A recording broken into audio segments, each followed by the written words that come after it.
What's a video game you enjoyed that most people disliked?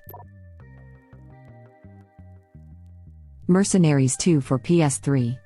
I loved that game, played through at 3x. Terrible online reviews, and if you didn't update the game would freeze forever. The original Mercenaries was one of the most fun games I've ever played. It's probably nostalgic, but I effing loved Mercenaries. Still one of my favorite games. The main guy's quotes are etched into my brain. Woo! Bumper cars. Chicks dig scars. Shrapnel. Hey, you on the 50 calories, how would you like an airstrike? APC, so crunchy. I think that one reason why it got flack was that it had such a weird tone departure from the original game. Like it's a weird thing to get hung up on, but the color palette switching like it did from drab and dreary to bright and colorful was jarring. And it's more lighthearted and silly. But the gameplay wasn't bad at all. I think a lot of people wanted something similar to Mercenaries 1, but a bit more refined in how it plays. Quality of life improvements like checkpoints, that effing final mission was so long, a more fleshed out story, and just a general sandbox feel. And to that end Mercenaries 2 delivered. I really don't get why Mercenaries 2 was so disliked, either. Especially for when it came out, it was a really good open-world military GTA-like game. The first was just too unique and enjoyable. People probably expected that level of improvement instead of continuing the formula that they liked with updated graphics and mechanics.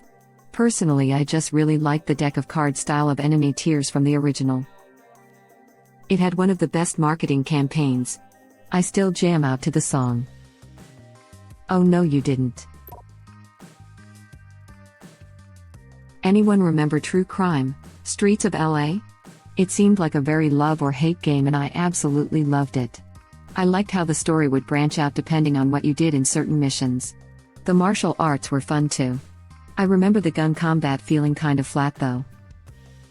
You have the right to soak in your own urine. Yeah, the gunplay was a little arcadey, and all I really appreciated was blowing away a fleeing suspect in slow motion. Good fights though. Check out Sleeping Dogs if you like that. I think Sleeping Dogs was initially supposed to be a sequel to True Crime. It was called True Crimes, Hong Kong or something like that before it got bought and renamed by Square Enix. I loved True Crime, New York City too. I was obsessed with that game when I was younger. Now I feel like it was a fever dream. Was Christopher Walken in that game? Or was that a dream? Was there a disturbing horror film asylum section in that game, or am I crazy? Could I kill Abraham Lincoln by tossing him into an industrial fan? What a effing game.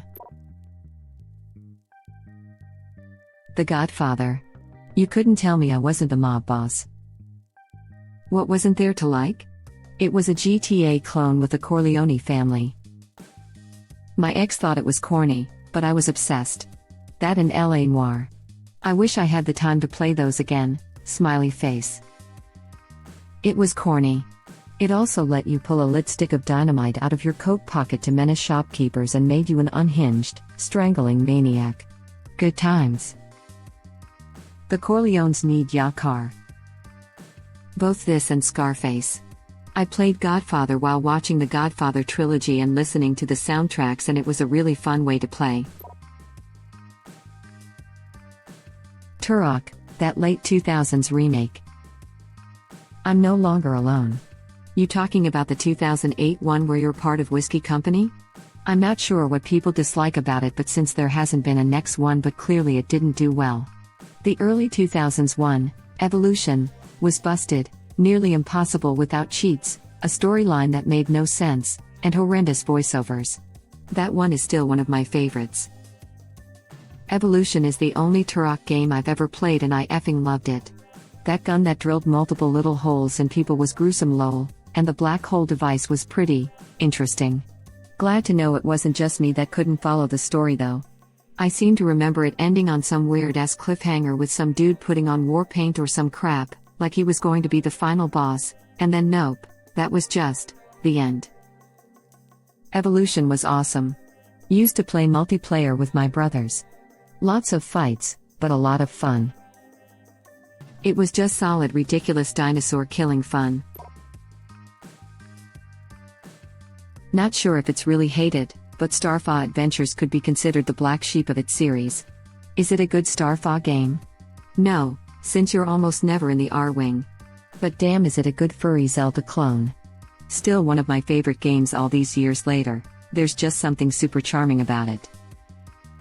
I can still hear that shopkeeper screaming you don't have enough scabs. No, that's too low. Reading this line instantly activated a deeply buried part of my brain. Haven't played in almost 20 years, but I read it in the shopkeeper's voice like it was yesterday. No, that's too low. No, that's too low. No, that's too low. Fie, don't do business with cheapskates. Get out. You pay this much. No. That's too low. Okay, I'll sell it to you. That shopkeeper was weird as hell, honestly. Like, why was he freaking floating in midair and teleporting in the shop like it was nothing? Laughing my butt off. I enjoyed this game a lot too. I replayed the beginning so many times, I'm not sure why. But I love that stupid bird Goski Babito Crazoa Palace. Crystal Fox quite possibly awakened something within me. Dynasty Warriors. People give me crap all the time for liking DW, like you just mash one button. I guess if you went it thinking it was going to be Tekken, I could see how you might be disappointed, but if you go in expecting Double Dragon, it's great. It's cheesy and campy, and the 1 versus 100 gameplay is super fun. Dude, Dynasty Warriors is my go-to for brain-off gaming. Like, I've had a crap day, I just want to wipe out a bunch of mooks as Lou effin' Boo. It's great. Dynasty Warriors on PS2 was my jam. I replayed the campaign so many times just to try all the heroes. Dynasty Warriors 4 was the best. DW3 was always my favorite, but 4 was great too. 3 just had the best dialogue and cutscenes. It's Lu Bu. WHO dares challenge the mighty Lu Bu. I still think about Lu Bu as one of the scariest boss fights from my childhood. Not necessarily toughest, but scariest, because when that man was on the screen, your life could be ending very soon. And sometimes you try to flee and look back over your shoulder just to see him relentlessly pursuing. I probably set a heart rate record for my young life up until that point. Me and my friends used to have an inside joke where we'd say, "Oh crap, it's Lu Bu." It also got me interested into the romance of the Three Kingdoms story, which is amazing. Yes. My wife makes fun of me because it's just slashing hundreds of dudes to heavy metal music with scantily clad women characters. But it's damn fun and I love it. I love playing the Warriors games when I don't want to think too much but want to see tons of action. I got hyped about the Samurai Warriors 5 reveal.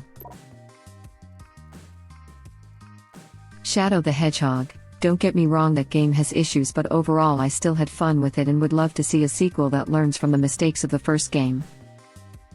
I was an edgy kid when the game came out and I was absolutely the target audience. I didn't like a lot of aspects of the gameplay, unfairly tossing you into pits, levels a bit of a mess, poor balancing, etc., but man did I love the aesthetic and story. People say that stuff is cringy. Absolutely is. But let kids enjoy their cringe in peace. We all loved one stupid thing or another when we were young. I agree that a sequel with some fixing up would be legitimately good. As a kid, I wasn't allowed to play games with guns. Shadow was the one exception, so it was the coolest crap ever. Then I found out it had swears, another no-no. So to make sure it was never banned, I played the whole game on Volume 0 straight up. I loved Shadow, haha. As a kid, I wasn't allowed to play games with guns. Shadow was the one exception, so it was the coolest crap ever. Then I found out it had swears, another no-no. Me too. And I was like 11 when it came out. Either way, it was by far the most violent, edgiest game of my life to that point. I remember thinking I was the most epic crap hearing Sonic characters say entry-level bad words. I could feel the devs winking at me every time the word damn was used like punctuation. I want a re-release on Steam like most of the other Sonic games. Same, would also like to see it added to the Xbox backwards compatibility program along with Sonic Heroes, but Sega wants to pretend those games don't exist. I am all of me crush 40. For those who like the music. Spore. Granted, I wasn't aware of the game till after it released, so I didn't know about all the hype and high expectations other people had. It has its issues, but it's still quite fun and sunk many hours into it. Spore is a great game. It's just weighed by the fact that if EA didn't cut production when it was 70% finished, it could have been a fantastic game. Also, the DRM at the time caused a lot of outrage. You have to have an internet connection to install? Limited number of installs? But games today basically sell our info to the highest bidder. You have to have an internet connection to install. Ah, the days of physical PC games. I'll never forget buying this badass looking PC game at Target, Total War Shogun 2, and becoming confused/pissed that I had to download some bullcrap client called Steam. My friends in junior high were super into Counter-Strike 1.6, and when Source came out alongside Half-Life 2 they all jumped in on it. One day I'm at Walmart looking at the games, and they have the HL2 Collector's Edition for $20 cheaper than the base game. It came with all the Source version of their games, HL2, a t-shirt and a bunch of other cool crap. Naturally, it also forced you to use Steam. I was pissed. My computer didn't suck, but it wasn't beefy by any means. Running the early version of Steam taxed my resources so hard. I would get so frustrated by how much it took to keep it running, with no option to turn it off, obviously, when I wanted to play games with my friends. Thankfully now it's extremely lightweight and barely noticeable, but I bitched about Steam for years before I finally had a computer powerful enough that it was negligible. I loved the first 2 stages, and had varying levels of enjoyment of the rest, but was disappointed by a lot of things. I was disappointed that it feels like you just stop evolving so early on. I was disappointed about how short and shallow the tribe and city stages were, like you were being rushed onto space. I was disappointed with how it was like the game was actively trying to prevent you from having fun in space by interrupting you every 10 seconds with some hazard or attack busywork that needed to be taken care of. It was a game with a lot of potential, but it just didn't come together right. Totally with you, especially the city/tribe stuff. It just felt so underdeveloped that it might as well have not been included in the game. The idea of your evolved creature building their own culture and civilization is so cool, but there's no way they were going to be able to have every mode be as fully polished as a comparable standalone game. I only ever used the creature builder, but I used that a lot. Making a whole set of alien species and imagining their world was a lot of fun. I cry every time I see the alpha gameplay of the aquatic stage. I wish that it made it into the game. Dude, I love Spore. The first Watch Dogs. Maybe it wasn't everything they promised, but it was still a pretty good game. Best gunplay of the entire franchise. It feels too weird killing everyone as Marcus in the second game. And you weren't supposed to identify with Aiden, dude was messed up. T-Bone was a way more like able protagonist. Plus the missions against default were the best in the series. I'm kind of lost here, isn't the Watch Dogs protagonist name Aiden? T-Bone took over in the DLC. Watch Dogs 2 is best without guns. I played the entire game with no firearm over a handgun and relied on hacking, and it was so much more enjoyable. I only kept a silent pistol to righteously kill pedophiles and rude civilians. Lol. Man, the atmosphere was amazing, especially when it rained. Same with the soundtrack, most of which is unfortunately not officially released. Too bad Legion doesn't interest me at all, with it having no main character and being set a little too far in the future. Day and Night was a solid add. Watch Dogs is one of my favorite games. I absolutely loved it and never understood why so many people hate it. I was late to play it though and never saw any advert, so I actually have no idea what was promised. I think that's the key here. If you went into it thinking dumb hacking and gun game, you had a great time. If you thought it would be GTA Incarnate, plus, coding simulator, you were in for a world of hurt. The biggest argument I heard was that the graphics were turned down from the trailer, and while I'm not defending Ubisoft for that, since the original graphics were found unused in the PC version, I still enjoyed it. Also, the driving isn't as good as in GTA games, but really people blow the problems with this game out of proportion. Hitman Absolution. I thought 47 was still badass as usual and entitled to feel some emotions. After all the years working with the Ika, it would make sense to develop emotions over time. Yeah, the environment was a little different than the others, but I still thought it to be creative and well written. I'm a hardcore Hitman fan, but I agree this was a good game. I still rate it bottom out of all the others, but I had a lot of fun with it. I just prefer the genre of the others. A bad Hitman game turns out to still be a good game. Zelda 2: The Adventures of Link. Back when it came out, it wasn't unusual for game sequels to wildly shift genres. I loved the combat of the second game so much more than the first, and the music was amazing. I wish they made more games in its style instead. I played through it on the NES Classic, and damn, it's a fun game. Some parts were super difficult, but oh so rewarding when you finally get it. BioShock 2.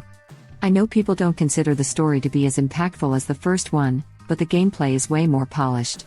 Also, I get to use a effing drill as a weapon. That is sweet. I'm with you.